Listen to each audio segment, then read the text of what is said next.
So let's talk just for a minute about camping. I have tented. I've had a hammock tent. I've had a truck bed where I had a tent you could set up in the back of that.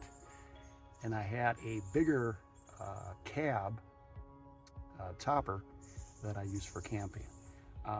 And then I graduated to this, and all those other options, if you're into that, are fantastic. If you like the tent, there's a lot of advantages to that. The thing I like about the car camping is by choice, we have one vehicle, and I need something that I can use for everything. And that's why the minimalistic setup in here, so I can put it away and then we can use it for regular life. But I like that I'm off the ground. I like that it's protected. If the weather's really bad, nothing's going to be leaking in there. Safety, I can lock the doors when I go to bed at night. I lock those doors and no one's getting in. So I like the option of that, and it is really comfortable. And what I've done is you got to kind of experiment.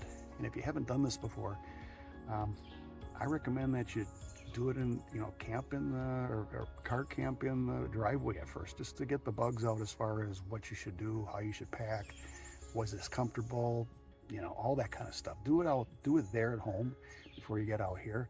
And then you kind of graduate to maybe different areas like state parks like this. And then eventually you go longer durations, but take it slow, kind of get your processes set to go. I'm kind of a structured kind of person, and I like to, what I'm going to do right now is I'm going to set up, I'm going to lay my stuff out. What did I use? What didn't I use?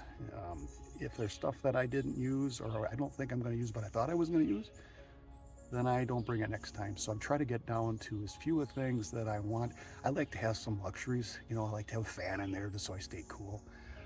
I like to have the iPad with a movie downloaded if I want to, watch a movie or read a book. So, whatever works for you, but that's thought it'd be interesting to show you. All right, here is my home for the evenings. This is my 2021 Subaru Outback, and I absolutely love it. I have the back seat obviously folded down. The seat's gone forward. You can get a 6-foot person from end to end and not touch the back. So there's enough room. You can't really sit up in there, but it does work pretty well. Because there is a little bit of an angle from your head down to your feet, I minimize that by putting blankets down underneath there, and I fold them up a little bit so that it gives the pitch a little bit more level. That works out just fine. But I've got an inflatable pad that is made for an SUV. It flares out on the outside so it fits the space very nicely. A quilt for comfort, and then a 0-degree bag, which obviously I'm not going to be using on that tonight. So I'm going to go to the side and show you some more. All right, the side through here, you can kind of see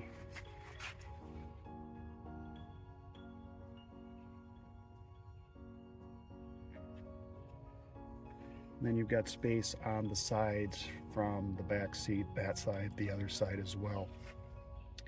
I also bring bear spray, and the only reason I bring bear spray is just in case something happens where I have to get somebody out of there, or there's bear or whatever like that. I don't think that's a bad thing.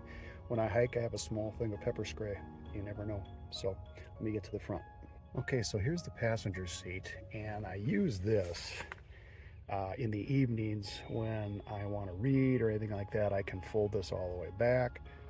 I brought an iPad and I downloaded a movie, and then I just sat that up on the dash there, put some headphones on and listened. So you can do that or read. It just kind of passes the time if the weather is really bad or anything like that, or if you don't have anything set up outside, which I don't yet. I have a camp chair and stuff like that, but where I'm at right now, it's got a picnic bench and a fire pit, so really that's got everything I need. So this is kind of my setup, pretty minimalistic.